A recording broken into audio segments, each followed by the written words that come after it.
Imagine a world sealed off from time, a nation living in a self-imposed tranquility for over 200 years. This was Japan, the land of the samurai, a society that had deliberately turned its back on the outside world. For centuries, this isolation, known as sakoku, was the law of the land.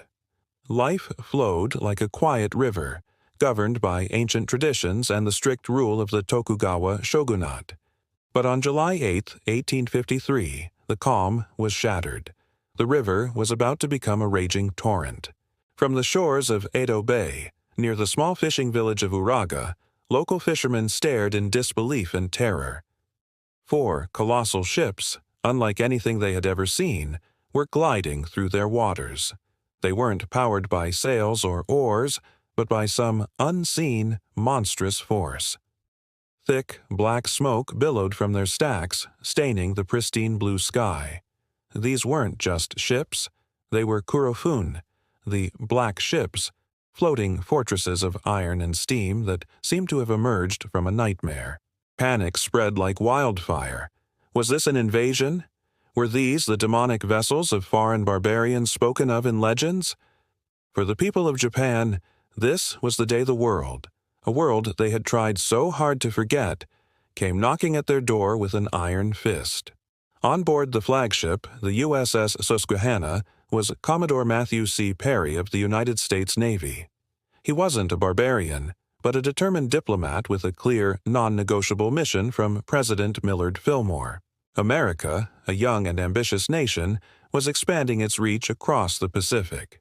It needed coaling stations for its steamships, safe harbor for its shipwrecked sailors, and, most importantly, it wanted to open Japan's lucrative markets for trade. Perry came bearing a letter, but his ships, armed with state-of-the-art Peishan shell guns, were the true message. The era of polite requests was over. This was gunboat diplomacy.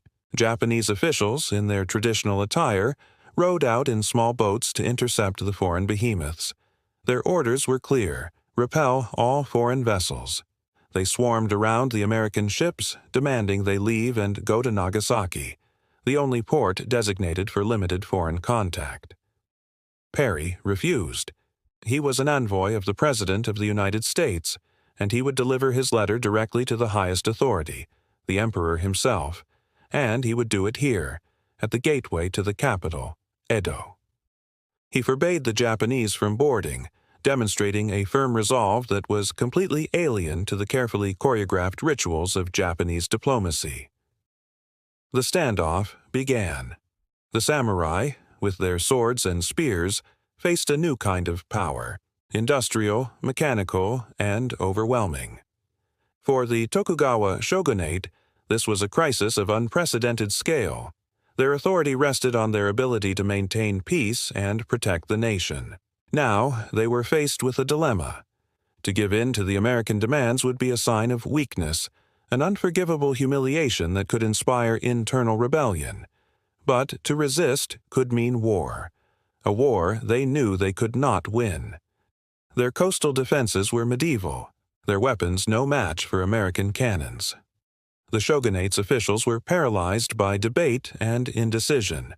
The very foundations of their 2-century-long rule were cracking under the pressure. The appearance of these 4 ships exposed a terrifying truth. Japan had fallen dangerously behind the rest of the world. Perry, a master of psychological pressure, understood this. He conducted menacing naval drills in the bay, firing his cannons' blank rounds, the thunderous roar echoing across the land and striking fear into the hearts of the populace. He methodically surveyed the coastline, a blatant violation of Japanese sovereignty. He was demonstrating not just America's power, but its technological superiority. It was a carefully staged performance designed to awe and intimidate, to show the Japanese that resistance was futile. He gave them a choice: accept the letter and open a dialogue, or face the consequences. He then promised to return the following year with an even larger fleet for their answer.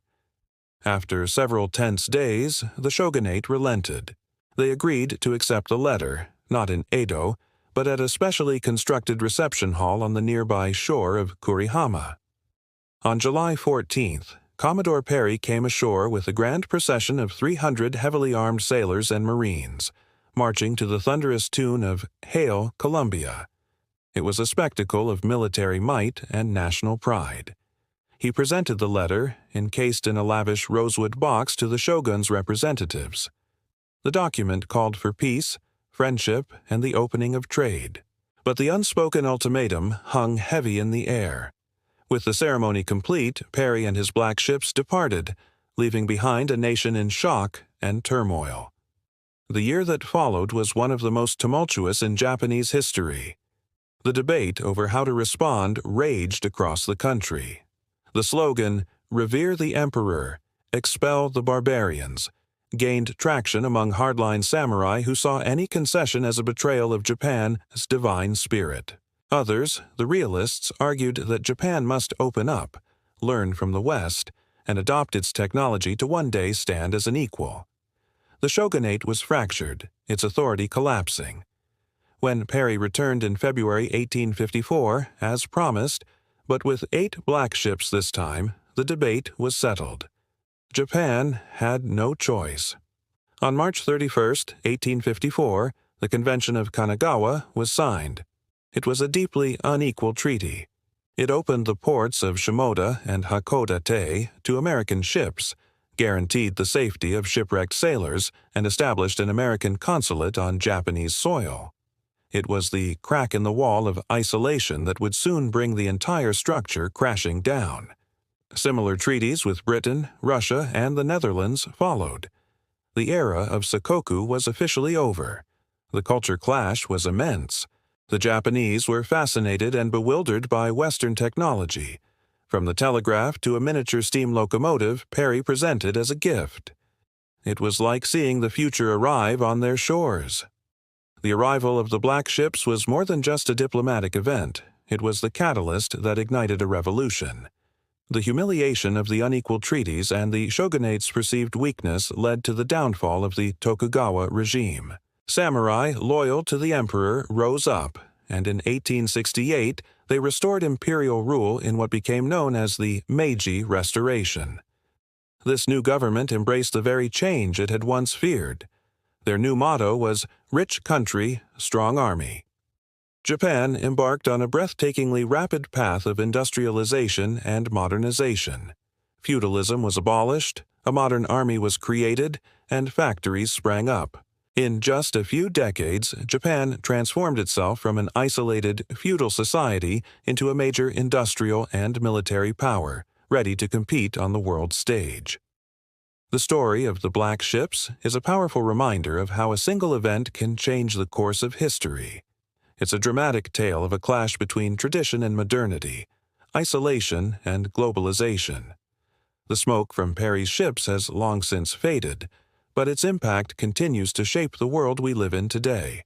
It sparked the birth of modern Japan and set in motion a chain of events that would redefine power in the Pacific and beyond. Thank you so much for joining us on this journey back in time. If you found this story as fascinating as we did, please hit that like button, subscribe to our channel, and ring the bell so you don't miss our next historical deep dive. We'd love to hear your thoughts in the comments below. Until next time, stay curious.